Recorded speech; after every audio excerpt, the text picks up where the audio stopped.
Little St. James Island, nestled in the sparkling turquoise waters of the Caribbean, has an allure that captivates all who lay eyes upon it. Its pristine beaches, lush greenery, and tranquil surroundings create a picture-perfect paradise. However, beneath this serene facade lies a story shrouded in darkness and infamy. The island, often referred to as Epstein Island, became globally notorious due to the criminal activities of its wealthy owner, Jeffrey Epstein. Jeffrey Epstein, a financier with connections to some of the world's most powerful individuals, used his fortune and influence to turn Little St. James into his private oasis. To the outside world, it appeared as a secluded paradise, ideal for luxurious getaways and exclusive gatherings. But behind closed doors, a sinister secret thrived. Epstein systematically manipulated and entrapped vulnerable young women, subjecting them to unimaginable atrocities. Visitors to the island, unaware of the horrors within, marveled at its natural splendor. However, the island's beauty became a haunting contrast to the suffering it concealed. High-profile guests, celebrities, and powerful figures were drawn to Epstein's extravagant parties, oblivious or indifferent to the dark reality. As the world began to unravel the net of corruption and abuse spun by Epstein, Little St. James became the symbol of his malevolent empire. Law enforcement, journalists, and survivors embarked on a relentless journey to uncover the truth, shattering the facade and exposing the darkness lurking within the beautiful island. For the survivors, Little St. James will never be just a picturesque island. It represents a chapter of pain, courage, and the fight for justice. The serene waters and golden sands that once masked a hidden nightmare now serve as a reminder of the strength and resilience of those who dared to speak out. In the stifling heat of summer 2005, the sleepy town of Palm Beach, Florida, was about to be thrust into the national spotlight. It all began with a single, courageous police officer who walked into the precinct one August afternoon, her face a mask of controlled fury. Officer Linda Matthews had just learned the unthinkable about her own 14-year-old daughter, Emma. She had been molested. But it wasn't just a story of betrayal for her and her family. It was the unraveling of a dark, insidious web that stretched far beyond the confines of their town. Linda had always been fiercely protective of Emma. So, when her daughter confided in her, whispering the horrific details of what happened at the mansion of Jeffrey Epstein, a wealthy financier known for his philanthropic facade, Linda felt her world implode. However, she knew she had to summon every ounce of her training to remain composed. There was no time for personal anguish. She needed to act. She promptly contacted the authorities, setting off a chain of events that would reveal a chilling pattern of abuse. As investigators began to probe deeper into the activities at Epstein's mansion, they were horrified to uncover that Emma was not alone. There were dozens more, young girls lured by promises of money or opportunities, all falling victim to the same predatory tactics. Each new testimony painted a more grotesque picture of the man behind the opulent gates. Epstein's riches and connections had shielded him from scrutiny, but this time, the evidence was too damning to ignore. Detective John Reynolds, an old friend and colleague of Linda's, spearheaded the investigation with unrelenting tenacity. As more victims came forward, their stories grew eerily similar. Invitations to parties that turned into nightmares, threats of retaliation if they spoke out, the complicity of those on Epstein's payroll who turned a blind eye. It was a network of corruption that tainted beyond just one man. The community was in shock. The media frenzy was uncontainable, and the public outcry demanded justice. Through it all, Linda stood as a pillar of strength for the victims, including her daughter. The road to justice was long and fraught with challenges, but she had ignited a flame that wouldn't be easily extinguished. In the courtroom, the testimonies of brave young girls helped dismantle the fortress of lies Epstein had carefully constructed. The trial revealed not only his crimes, but also the system that allowed such malevolence to flourish. With Epstein's eventual arrest, Palm Beach hoped to heal. Emma and the other victims still had a long journey ahead, but their voices had finally been heard. They had faced a monster and, with the support of their community, had helped bring him to justice. And though the scars remained, it was the courage of one young girl and her unyielding mother that began the tale of reckoning. Under the dim, flickering neon lights of his supposed massage parlors, Jeffrey Epstein hid a grotesque reality. The doors, draped in pastel curtains, were deceptive, sheltering horrors that no one could fathom from the outside. On the surface, business was booming, a steady flow of customers keeping the establishments bustling, but it was all a facade. Inside, the anguished cries of 36 young victims echoed in silence, smothered by threats and manipulation. These children, all under the age of 14, were lured by promises of money and a better future. Terrified and confused, they found themselves trapped in Epstein's sinister web, forced to provide sexual services. The innocence in their eyes was ruthlessly extinguished, replaced by deep-rooted trauma and scars that would never fade. Their days turned into nightmares, as one session blurred into another, each more dehumanizing than the last. Despite the staggering evidence amassed by investigators, testimonies, physical evidence, and a clear pattern of exploitation, Epstein faced minimal repercussions. The justice system had a chance to make things right, to offer solace to the victims by ensuring their predator never walked free again.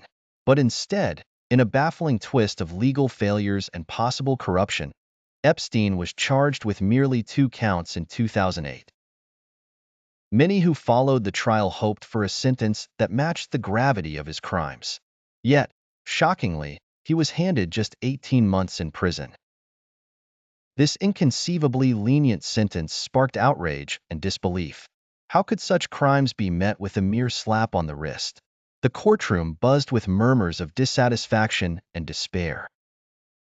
Eyes turned to the victims, hoping to see justice for their stolen childhoods, but found only a haunting emptiness, a reflection of society's failure to protect its most vulnerable. Epstein's brief stint in prison was a gross miscarriage of justice, a dark chapter in the annals of law enforcement that casts a shadow over the legal system's integrity. For the victims, the trauma continued. Their names might be forgotten in the chronicles of time, but their pain remains a testament to the world's silence and inaction when they needed voices to scream their truth. Jeffrey Epstein, a man of boundless ambition and wealth, moved like a shadow through the upper echelons of society. His connections were formidable, reaching into the realms of politics, entertainment, and finance. Despite his dark inclinations, he had always managed to stay one step ahead of the law.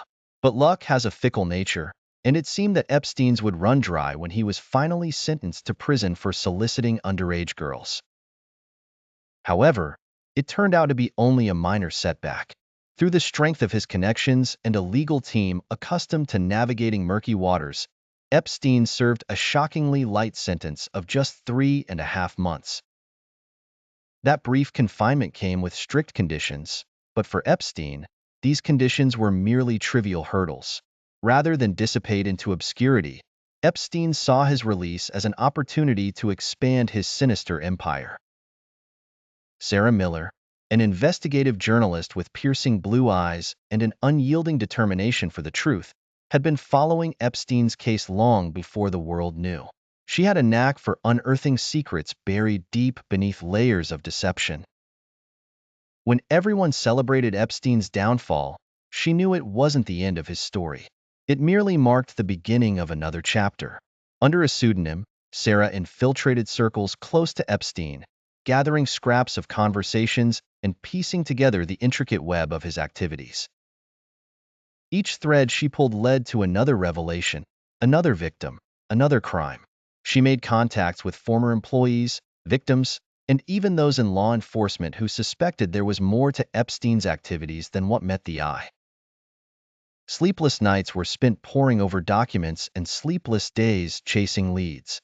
As the puzzle pieces came together, Sarah uncovered a labyrinthine network of traffickers, enablers, and conspirators that stretched across continents.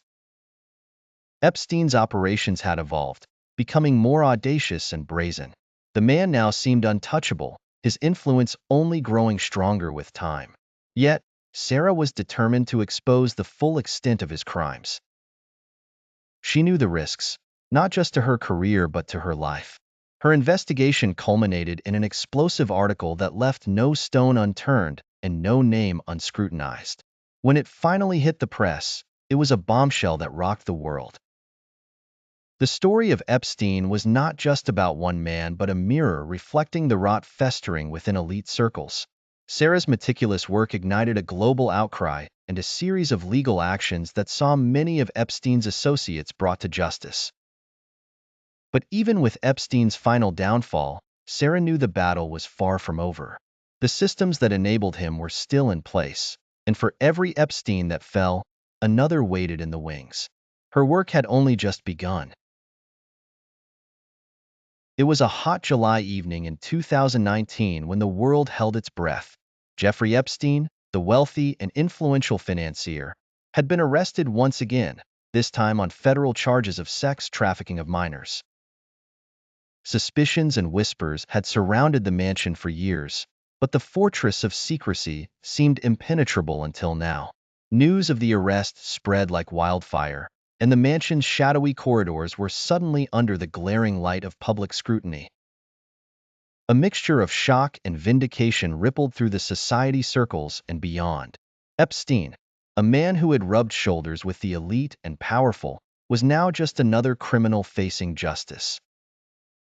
Inside a dimly lit room, FBI agents sorted through mountains of evidence hauled from Epstein's various properties. Photos, diaries, and computer files painted a grim picture of years of abuse and manipulation. The faces of the victims, young and innocent, stared back from the photographs, seeking the justice they deserved. The arrest opened floodgates of emotion and confessions from those who had suffered or witnessed Epstein's horrors. One such voice was Anna, a once bright-eyed girl whose dreams had been siphoned by Epstein's charm and promises. Now a young woman, she stood determined to see justice served. Anna recollected the lavish gatherings at Epstein's homes, where she and other girls had been exploited under the guise of mentorship. Tears welled in her eyes, but her voice remained steady. It was her time to be heard, to make sure Epstein paid for the lives he had tarnished. The legal process was grueling, a maze of testimonies, evidence, and heated courtroom battles. Prosecutors aimed for the harshest sentence, life imprisonment. Epstein's legal team, known for their aggressive tactics, tried every trick in the book, but the evidence was overwhelming. The day of the final verdict arrived, and the courtroom was packed. Reporters, supporters of the victims, and those curious about the outcome filled every inch of the space. Silence fell as the judge prepared to deliver the sentence. Jeffrey Epstein, your actions have caused irreparable damage to countless lives. Justice demands a sentence that reflects the gravity of your crimes. I hereby sentence you to life in prison. A collective gasp echoed through the room, followed by an outpouring of relief and applause. Anna and many others hugged each other, the weight of years of torment slightly lifted by the promise of justice. As Epstein was led away in handcuffs, the mansion, once a symbol of untouchable power, now stood as a testament to the courage of the victims who dared to unveil its dark secrets. The world watched, learning that even those who seem invincible are not beyond the reach of justice. Detective Carla Ruiz had seen her share of high-profile cases, but nothing quite like this. The death of Jeffrey Epstein was whispered in every dark corner of the internet, and Carla was determined to uncover the truth. On August 10, 2019, he was found dead in his cell, an apparent suicide in the eyes of official reports. Yet, as details trickled in, an uneasy feeling gnawed at Carla. This wasn't just a simple case. It was a web of secrets, power, and corruption. The first hint that kept turning in her mind was the faulty surveillance cameras.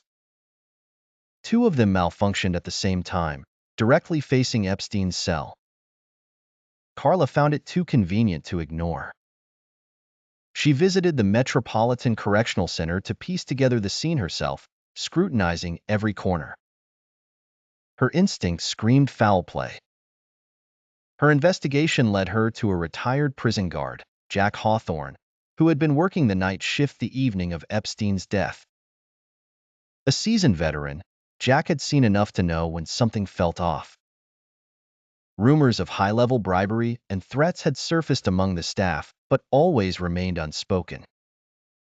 In a hushed tone, Jack confided that two men in expensive suits had visited the warden a couple of days before the incident. They lingered in the security room for hours. She dug deeper, trawling through financial records, phone logs, and surveillance footage. In the sterile light of the courtroom, Ghislaine Maxwell sat with an air of stoic composure, her piercing eyes following every movement in the room.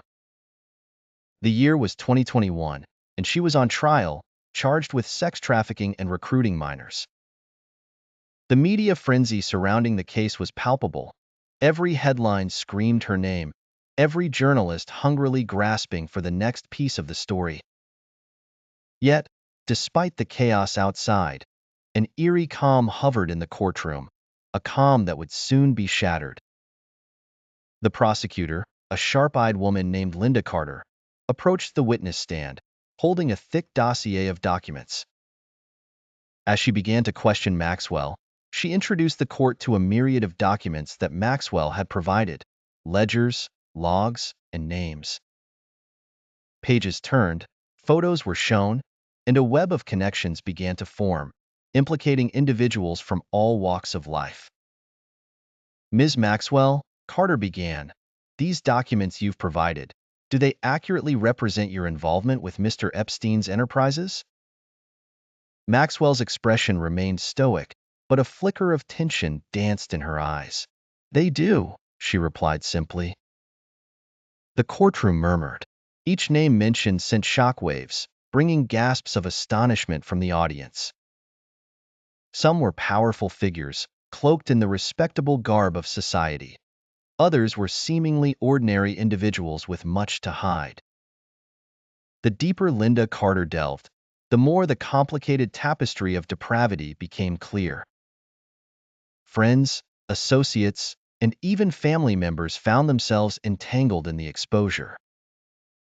The defense, led by a slick attorney named Robert Vance, attempted to discredit the documents, framing them as fabrications or misinterpretations.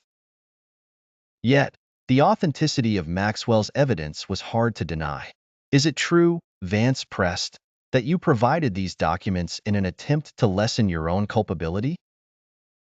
Maxwell met his gaze unflinchingly. "I am cooperating to reveal the truth," she responded.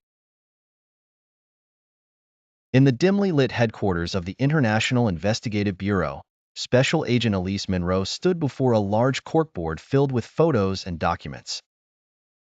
Names of prominent figures, former President Bill Clinton, former President Donald Trump, several renowned scientists, and celebrated artists, stared back at her. Each name was connected by a network of red strings, forming a complex web of intrigue and secrecy. Rumors had swirled for years about a clandestine group known only as. The Epstein case still casts a shadow over many prominent figures, raising countless questions about the extent of their involvement in his crimes. Conspiracy theories swirl like storm clouds, echoing through darkened corridors of power. Some believe Epstein carried dangerous information connected to U.S. elections, implicating influential politicians. Others whisper of a web woven by secret societies, with Freemasonry at its core, pulling unseen strings. Amid this chaos, investigative journalist Lisa Turner finds herself caught in a whirlwind of intrigue. Driven by a relentless quest for truth, she faces a labyrinth of deceit. Her pursuit leads her to hidden connections among the political elite, covert meetings under the guise of charity gala events, and shady dealings disguised as philanthropic endeavors. Harassed by anonymous threats and shadowed by mysterious figures, Lisa delves deeper. She uncovers encrypted files hinting at high-level complicity, triggering powerful entities' warnings. Determined, Lisa reaches out to former insiders willing to break their silence, risking everything to unveil the truth. Each revelation brings her closer to unraveling the tangled web, but also puts her in greater danger. Friends turn into foes, and trust is a rare currency. As Lisa inches closer to the truth, she finds herself on a perilous path with no clear end in sight. The Epstein case is not over yet. The search for truth continues, teetering on a knife's edge between justice and cover-up. The world watches with bated breath as the final pieces of the puzzle slowly fall into place, knowing that the revelations may either shatter or solidify the foundations of power. In this high-stakes game, Lisa Turner's determination and courage might just tip the balance.